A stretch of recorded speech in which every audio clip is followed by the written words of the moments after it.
दोस्तों ऐसा लगता है कि भारत में बुलडोजर के आजकल अच्छे दिन हैं, तभी हर जगह बुलडोजर शब्द आजकल आम जनमानस और मीडिया में छाया हुआ है। जैसे फैशन की दुनिया में बोल्ड एंड ब्यूटीफुल का फार्मूला चलता है, वैसे ही इन दिनों राजनीति में बोल्ड और बुलडोजर का ट्रेंड चल रहा है। लेकिन जिस बुलडोजर को केवल निर्माण कार्य के लिए जाना जाता था, आजकल ये अवैध निर्माण पर काल बनकर टूट रहा है। लेकिन आपके दिमाग में सवाल जरूर आते होंगे कि बुलडोजर तो भारत में कई सालों से है, इसका उपयोग भवन निर्माण में भी होता था और अवैध निर्माण को गिराने के लिए भी होता था। लेकिन बुलडोजर की राजनीति में एंट्री कैसे हो गई, इसकी शुरुआत कहां से हुई थी, ये चर्चा का विषय कब से है।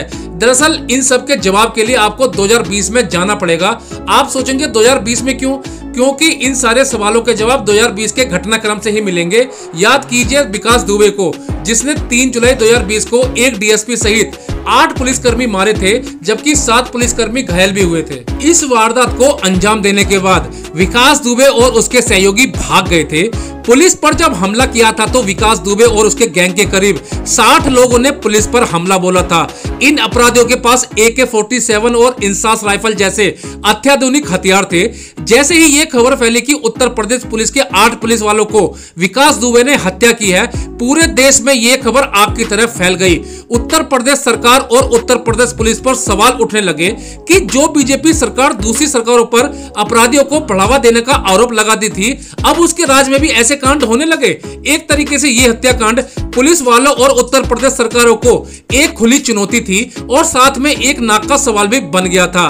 3 जुलाई 2020 को भागा हुआ विकास दुबे ने उत्तर प्रदेश पुलिस को खूब छकाया। 6 दिन भागने के बाद विकास दुबे को 9 जुलाई 2020 को उज्जैन से पकड़ा गया। जब उज्जैन से उसको उत्तर प्रदेश लाया जा रहा था तो 10 जुलाई सवेरे 7 बजे खबर आई कि विकास दुबे एनकाउंटर में मारा गया। लेकिन गौर करने वाली बात यह है कि यहीं से बुलडोजर की सबसे पहली बार राजनीति में एंट्री हुई थी, क्योंकि 3 जुलाई 2020 को यह हत्याकांड हुआ था और योगी आदित्यनाथ उत्तर प्रदेश के मुख्यमंत्री ने 4 जुलाई 2020 को विकास दुबे के घर को नेस्ता नाबूद कर दिया था। इस पर खूब राजनीति हुई थी। विपक्षी दल का सवाल था कि किसी का घर तोड़ना कितना जायज है, लेकिन बाबा जी नहीं माने।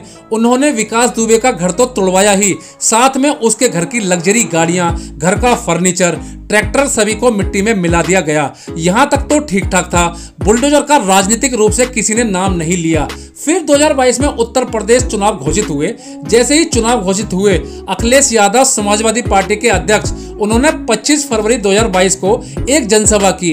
इस सभा में अखिलेश यादव ने कहा, जो मुख्यमंत्री जगहों का नाम बदलते थे। अखिलेश यादव जी कहते हैं कि उत्तर प्रदेश के मुख्यमंत्री का नया नाम है बाबा बुलडोजर। बस यूं समझिए कि कहते हैं ना कि कई बार जुबान पर सरस्वती बैठी होती है, जो आप बोलेंगे वो सत्य हो जाएगा। बस यही बात अखिलेश यादव जी पर फिट बैठती है।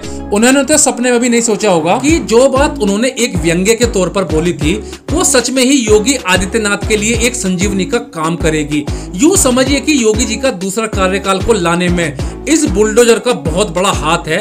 या यूं भी कह सकते हैं कि जैसे 2014 में नरेंद्र मोदी जी ने एक सभा में कहा था कि मैंने बचपन में रेलवे स्टेशन पर चाय बेची थी, जिसको कांग्रेस के नेता मणिशंकर अय्यर ने कहा था कि नरेंद्र मोदी कभी भी प्रधानमंत्री नहीं बनेंगे और अगर उन्हें चाय बेचनी है तो वो हम लोगों के बीच चाय बेच सकते हैं, हम मोदी जी को जगह दिलवा देंगे।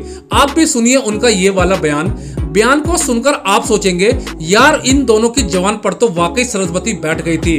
तब से लेकर अब तक योगी आदित्यनाथ ने रेप और हत्या जैसे जघन्य अपराधों में लिप्त होने वाले अभियुक्तों के खिलाफ बुलडोजर वाली कार्रवाई से योगी जी ने काफी प्रसिद्धि पाई है। शायद यही वजह है कि मध्य प्रदेश में सीएम शिवराज सिंह चौहान भी अब बुलडोजर मामा के रूप में प्रसिद्ध हो रहे हैं।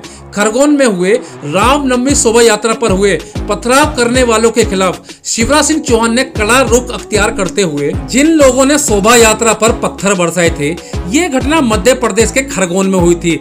पत्थर बरसाने वाले लोगों के घर बुलडोजर मामा ने जमीन में मिला दिए। शायद यही वजह है कि बुलडोजर की लोकप्रियता दिन पे दिन भारत में बढ़ती जा रही है। कंपनियां अपने प्रोडक्ट का प्रचार करने के लिए करोड़ों खर्च करती हैं, लेकिन जेसीबी के मामले में लगता है कि इन नेताओं ने ही इसके प्रचार की कमान अपने हाथ में ले ली है। अब आते हैं थोड़ा सा टेक्निकल में। ये जो हम दिन रात सुन रहे हैं बुलडोजर के बारे में, इसका क्या मतलब है?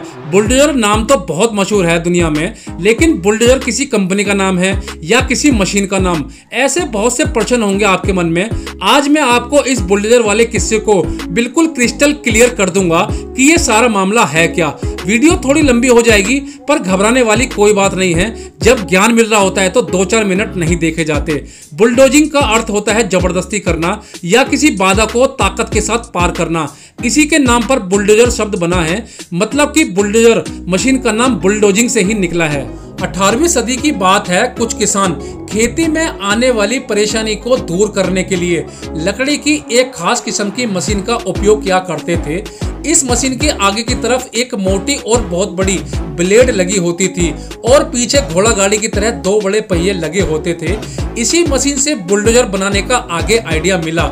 इतिहासकारों के मुताबिक इसी मशीन को दुनिया का पहला बुलडोजर कहते हैं। फिर इसके बाद साल 1904 में एक अमेरिकी इन्वेंटर जिसका नाम बेंजामिन होल्ट था, इन्होंने एक मशीन का आविष्कार किया जिसको बुलडोजर कहा जाता है। इसमें स्टीम इंजन लगा हुआ था। मूल रूप से यह मशीन एक क्रोलर ट्रेड ट्रैक्टर था। क्रोलर का मतलब हुआ कि इसमें पहिए नहीं थे।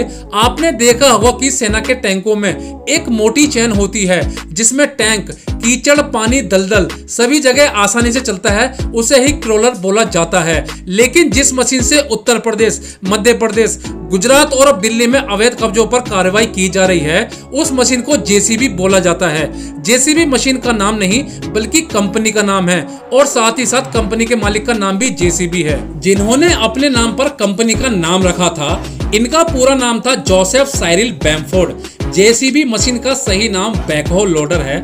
जेसीबी कंपनी की नींव 1945 में रखी गई थी। कंपनी ने जो पहला बैकहो लोडर बनाया था वो 1953 में बनाया था, जिसका रंग नीले और लाल रंग का था। इसके बाद इसे अपग्रेड करते हुए साल 1964 में एक बैकहो लोडर बनाया गया जिसका रंग पीला था। तब से लेकर आज तक जेसीबी की मशीनें पीले रंग की ही होती हैं। अब तो आप पूरी तरह समझ गए होंगे कि जिस मशीन को 1953 में पहली बार बनाया गया था उसको 2022 में भारतीय राजनेताओं द्वारा इतनी प्रसिद्धि मिलेगी, या जिस बुलडोजर बाबा का शब्द किसी एक व्यंग्य के तौर पर किया गया था, उस शब्द के साथ इस मशीन के वारे न्यारे हो जाएंगे। उम्मीद है कि अब आप इस बुलडोजर शब्द की उत्पत्ति से लेकर मशीन के बनने तक और मशीन को राजनीति में प्रयोग तक सारी बातें विस्तार से समझ गए होंगे। दोस्तों, आपको ये जानकारी कैसी लगी कमेंट बॉक्स में जरूर बताएं।